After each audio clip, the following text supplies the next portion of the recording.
O evangelista São Lucas nos mostra nosso Senhor Jesus Cristo que passa uma noite inteira em cima do monte orando, rezando. E como fruto da oração de Cristo, são escolhidos os nomes dos 12 apóstolos. Depois, o Senhor desce do monte com eles e, descendo do monte, uma grande multidão se aglomerava ao seu redor, porque uma força saía dele, e o poder da palavra de Cristo expulsava os demônios e curava as pessoas. 3 pontos eu saliento do evangelho desta terça-feira. Primeiro, o Senhor Jesus é apresentado sempre por São Lucas como modelo de oração. São Lucas é aquele que mais apresenta a face humana de Jesus, que reza e se coloca em comunhão com o Pai.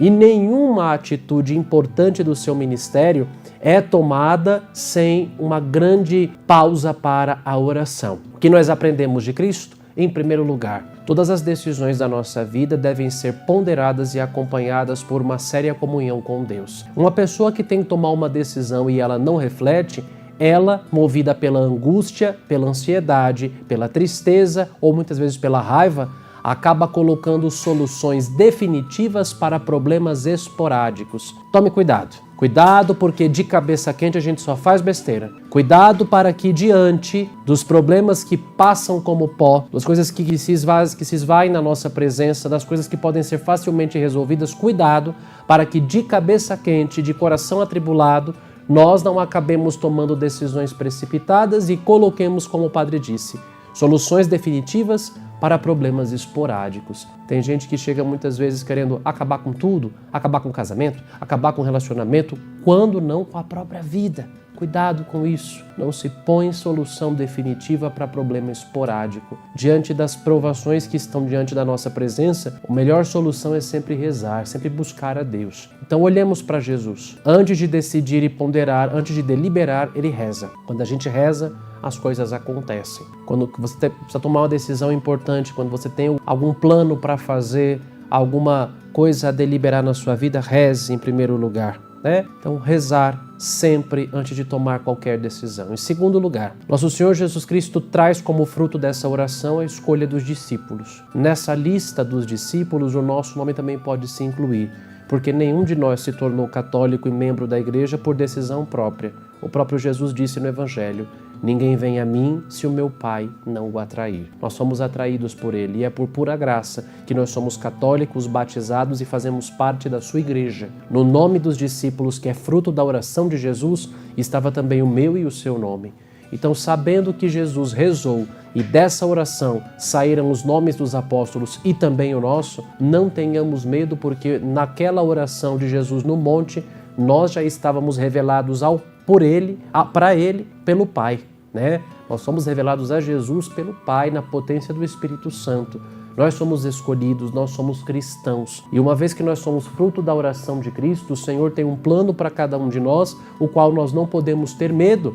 Basta, na verdade, que nós nos entreguemos. Quanto mais a gente diminui, mais é Cristo quem está mais alto. Como dizia São Carlo Acutis, a santidade não é uma operação de soma, mas uma operação de subtração. Ser santo não significa fazer uma pilha de atitudes boas, muito pelo contrário. Ser santo é ir diminuindo cada vez mais, a fim de que Cristo seja tudo para nós, a ponto de podermos repetir: já não sou eu que vivo, mas é Cristo que vive em mim. Cristo nos escolhe e Ele agirá em nós cada vez que nós damos mais espaço. Quanto mais nós damos espaço, damos permissão à sua divina graça, mais o Senhor vai agindo em nós. Então somos escolhidos.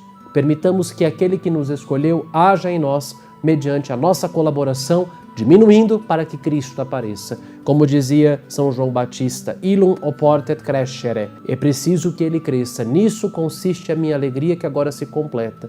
Importa que ele cresça e que eu diminua. E por fim, quando Jesus desce do monte, a multidão se aglomera ao redor dele, porque uma força sai dele. E a autoridade da palavra de Cristo expulsava o demônio e curava as pessoas. A mesma força que saía de Jesus nesse evangelho, essa força chega até nós cada vez que nós comungamos. Não é à toa que Carlo Acutis dizia que a Eucaristia era a sua autoestrada para o céu. Esse moço, esse rapaz, não se contentava mais apenas com a missa dominical.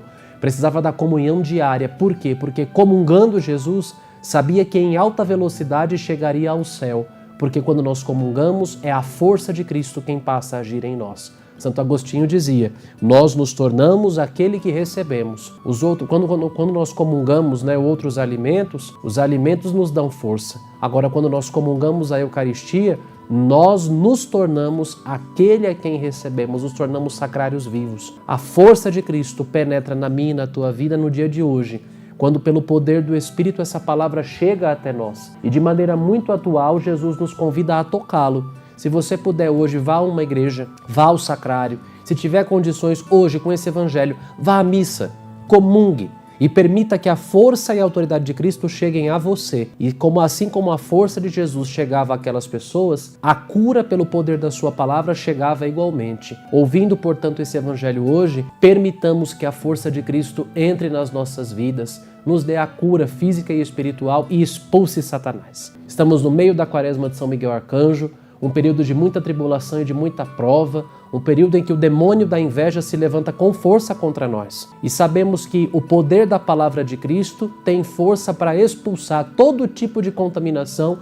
que porventura se levante. Escutando hoje esse evangelho que Jesus tem força para colocar o mal para correr, permita que essa palavra também agora vá entrando na sua casa, na sua vida, no seu trabalho, no seu coração. E que essa palavra poderosa de Cristo expulse para longe de nós todo mal, expulse toda a contaminação e tribulação. A força de Cristo entra na nossa vida. Se você puder comungar hoje, comungue. E permita que esse Jesus maravilhoso, que nos é modelo de oração, que nos escolheu e que dá força e tem poder de libertação pela sua palavra, também entre na tua vida e te cumule de graças e de bênçãos. Assim, com essa reflexão, nós partimos finalmente para o tema proposto para hoje, que é justamente a ação da Palavra de Deus na vida e na missão da Santa Igreja Católica. Parágrafo 50, quem aí tem a Verbum Domini no seu PDF, parágrafo 50, a Igreja acolhe a Palavra de Deus. O Senhor pronuncia a sua palavra para que seja acolhida por aqueles que foram criados precisamente por meio do Verbo. Veio ao que era seu, diz Bento XVI. Desde as origens, a palavra tem a ver conosco e a criação foi desejada numa relação de familiaridade com a vida divina. O primeiro capítulo do Evangelho segundo João nos apresenta também a rejeição da palavra por parte dos seus que não o receberam. Veio para os que eram seus, mas os seus não o quiseram. Não receber a palavra significa, portanto, não ouvir a voz de Cristo, não se configurar ao Logos, a Ele. Quando o homem, apesar de frágil e pecador, se abre sinceramente ao encontro com Cristo, começa uma transformação radical. João 1,12, olhem que frase linda. A todos os que o receberam, deu-lhes o poder de se tornarem filhos de Deus. Acolher a palavra, portanto, significa deixar-se plasmar por ela, para se tornar, pelo poder do Espírito Santo, conformes a Cristo, ao Filho único que vem do Pai. Aqueles que acolhem a palavra do Pai revelada em Jesus, acolhem também o início da nova criação. É uma nova criação onde nascem criaturas novas, um povo novo. Aqueles que creem, ou seja, aqueles que vivem a obediência da fé, nasceram de Deus. São feitos participantes da vida divina e são filhos no Filho. Santo Agostinho, comentando esse primeiro capítulo do Evangelho segundo João, dizia: por meio do Verbo tu foste feito, mas é necessário que por meio do Verbo tu sejas refeito. Vemos esboçar-se aqui o rosto da Igreja como realidade que se define pelo acolhimento do Verbo de Deus, que se encarnando colocou a sua tenda entre nós. Esta morada de Deus entre os homens, a Shekinah, prefigurada no Antigo Testamento, realiza-se agora com a presença definitiva de Deus no meio dos homens em Cristo. Cristo Jesus continua falando à sua igreja por meio do poder da sua palavra. A palavra de Cristo anunciada no Evangelho, ela chega à igreja e ela tem força, uma vez que quem traz essa palavra até nós é a potência do Espírito Santo. E aí finalmente nós passamos para o parágrafo 52, que vai falar nos parágrafos adiante a respeito da liturgia enquanto lugar privilegiado de encontro com a palavra de Deus. Isso é muito bonito. Qual é o lugar por excelência onde a gente sempre escuta a palavra de Deus? Na liturgia. Em primeiro lugar, na missa. Não existe missa sem liturgia da palavra. A liturgia da palavra é parte integrante da Santa Missa. Ao celebrarmos o sacramento da Eucaristia, a Igreja vai buscar nos textos da Sagrada Escritura a orientação para a sua vida. De acordo com os tempos litúrgicos, nós vamos passeando pela palavra de Deus e saboreando os tesouros que estão presentes nela. Desde o advento com as predições dos patriarcas e dos profetas, até chegarmos finalmente nos textos do Natal, o mistério da encarnação do Verbo de Deus. Chegamos na Quaresma, o chamado à conversão, e no tempo da Páscoa e da Semana Santa, vemos qual foi o ápice do amor de Deus, que entregando-se na cruz abriu o céu para nós e ressuscitando nos deu a garantia de que Ele é vencedor do pecado e da morte e estando à direita do Pai, mandou-nos o seu Espírito para que, trabalhando em nós, nos dê a graça de tomar posse do céu para o qual todos nós já fomos eleitos pelo batismo. Como é maravilhoso! Ao longo de todo o ano litúrgico, acompanharmos, por meio das celebrações nos tempos específicos, a palavra de Deus que vai nos fazendo passear no tempo e na história da salvação.